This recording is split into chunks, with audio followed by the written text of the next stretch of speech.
Hi guys, my name is Melody and thanks for stopping by. And in today's video, we will be doing a first of two parts of My History Booktube on modern history and early modernity. And to be honest, I'm going to be reading you some essays and I hope you like them. If you do like this video, don't forget to hit the subscribe button if you like me. If you want to share this, if you think that somebody needs to learn a bit of history, please do share. I like to give some educational bits as well in my channel, and I like to let you know what I've done in the words of my history degree and what I have learned. Now, these will not be perfect because I am not a historian or a history teacher just yet. However, these are what I've wrote and they're not that bad, to be honest. The ideas are good. I will leave in the description box, besides my resources on Black Lives Matter, a list of resources that I have actually used in doing these essays. So the first one of these essays is entitled, "To what extent can the concept of early modernity be applied to the world beyond Europe?" So this is the idea that the modern world, the idea of the modern world is based in Europe. And it was very Eurocentric at that time, so the history was Eurocentric. So what we're going to do is I'm going to read it, and I might talk a little bit about it at the end. But I hope you do get some good knowledge out of this. Let me know if you like it. If you want to leave comments in the bottom and we'll discuss, then that is a good place to start too. If you're learning this for maybe your history course, well done you for coming to my channel. Hello, I am an American living in Scotland and I've lived here for 17 years or thereabouts. But anyway, so let's get started. I'm just going to read this off of my lovely laptop assistant sitting here. So, the extent that the concept of early modernity can be applied to the world beyond Europe is limited to the way that scholars can apply the same concepts and ideas which defined early modernity in Europe to places such as China.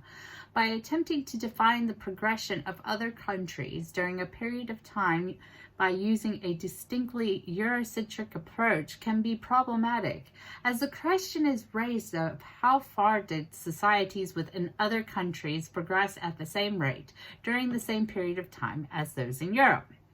It is possible that rather than using the specific concept of early modernity, a further concept of multiple modernities can be applied, as not all countries progress at the same rates or hit the same milestones at the same time. The idea of early modern and even modernity itself, as applied to history, is distinctly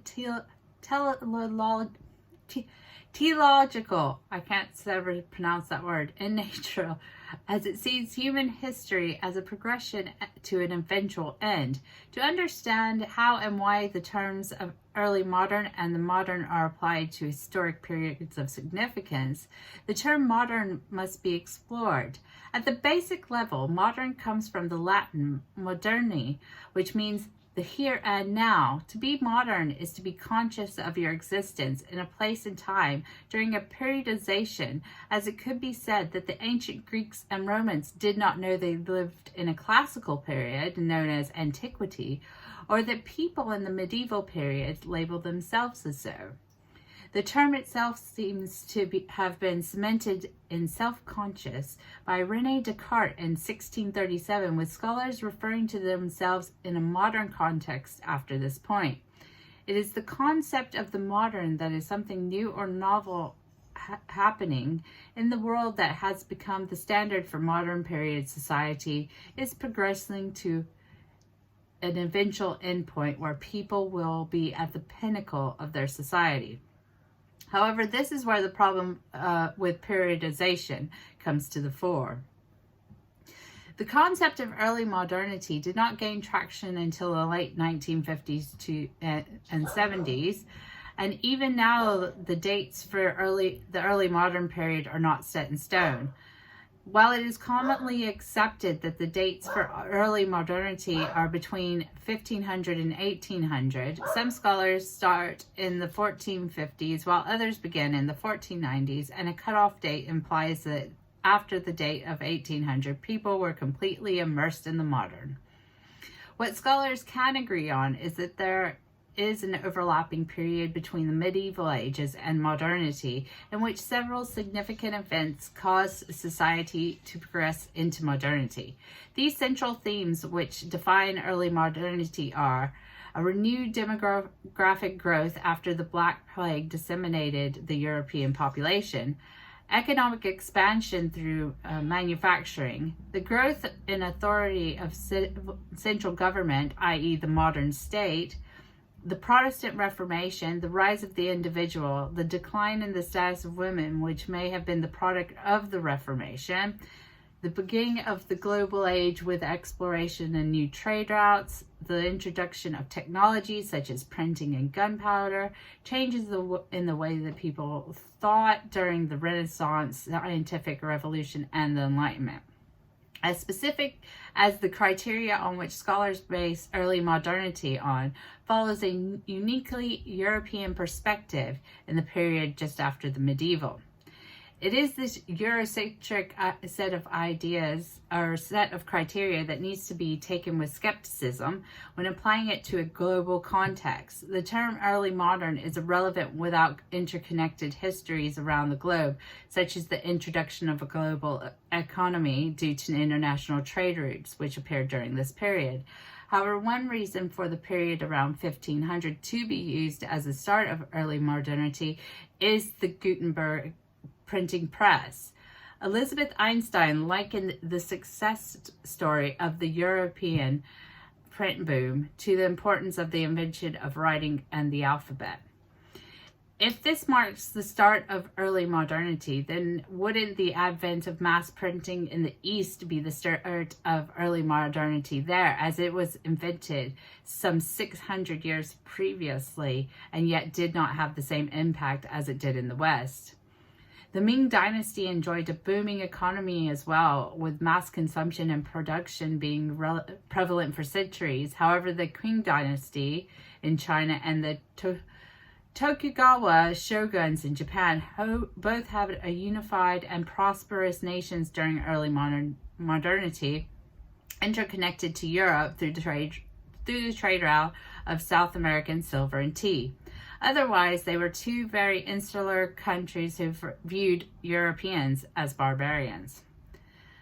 This would perhaps be more advantageous to apply the concepts of multiple or alternative modernities when it comes to a global perspective of the period between 1500 and 1800, respectively, instead of using the term as early modern as a catch-all term. This would mean that there is an understanding that Eurocentric early modernities may not be applicable in other parts of the world. This is best explained by Einstein with his concept of multiple modernities as the best way to understand the contemporary world is to see it as a story of continuous constitution and reconstitution of a multiplicity of cultural programs.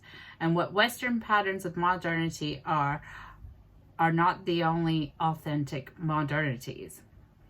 As with the examples of China and Japan, there is not one universal set of key themes which can serve as a catch-all for explaining the modern world, especially as some societies were unknown to the rest of the world and yet still existed, albeit outside what was known at the time.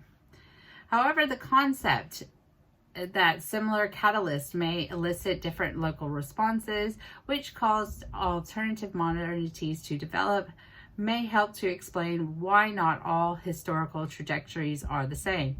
It is this idea that there can be two different nonlinear versions of history which account for the global perspective, which could ultimately change the way that scholars think about the early modern and perhaps move to a more acceptable term to use when discussing this period.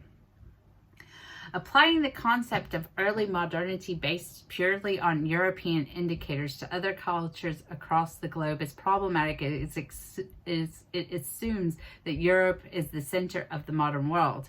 Even though there may be some interconnectedness between different known civilizations at the time, there was not a linear march to modernity, as this concept would lead you to believe.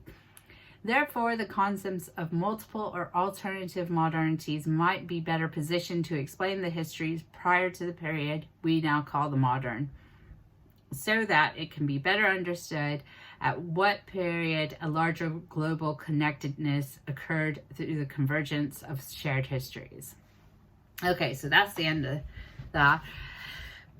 I haven't really read through the whole thing for quite some time, but what I also get out of me writing that paper there, the short paper, excuse me, is, as well as that, is the constant fixed idea that Europe maintains itself as central to all history. In so much as that when I'm reading another book at the moment about the scientific ideas of race and things like that, and in that book Europe makes itself the center of that as well. And it's this Eurocentric idea that Europe has always moved quicker to what is the modern, or what we know is the modern, which will not be the modern in the next 100 years, that they're better than all of these other civilizations in the world. But that's generally not the case, to be fair. That other civilizations are modern in itself because they are, at that time, growing in their own way. So we can't apply one idea of modernity to the whole of civilization, because it just doesn't work, because there's an interconnectedness between others. There's different ways of developing nation states, and how the global economy is moving, because maybe they weren't trading with Europe at the time, but they could be trading elsewhere. Things like that. There's a whole bunch of different accountabilities, which means that nothing is actually fixed. Even history is still not a fixed idea. And what that shows is that in the modern period, that is the way you can look at it, is you can't apply specific ideas to every nation at the time. You have to look at the individual nations, and you need to study their ways and how they became modern. Because our ideas and criteria of modern is based entirely on this Eurocentric view, which is probably, well, it is extremely problematic, to be fair with you. So yeah, so I hope you learned something today, and you can apply that in actually your daily knowledge as well as your history. Like I said, I will leave the references below. Also, I will leave other resources to the Black Lives Matter movement, where you can hopefully make change, because even though some things are being done, it's still not enough. Where I live in Fife, there will be a rally in our park on the 1st of August. The link to the Facebook group will be down below if you want to join in and things like that. Anyway, the next we will move on to popular culture in the early modern, and I hope you will join me with that one. So let's just say I love you guys. Stay safe, stay positive, and I will see you in the next one.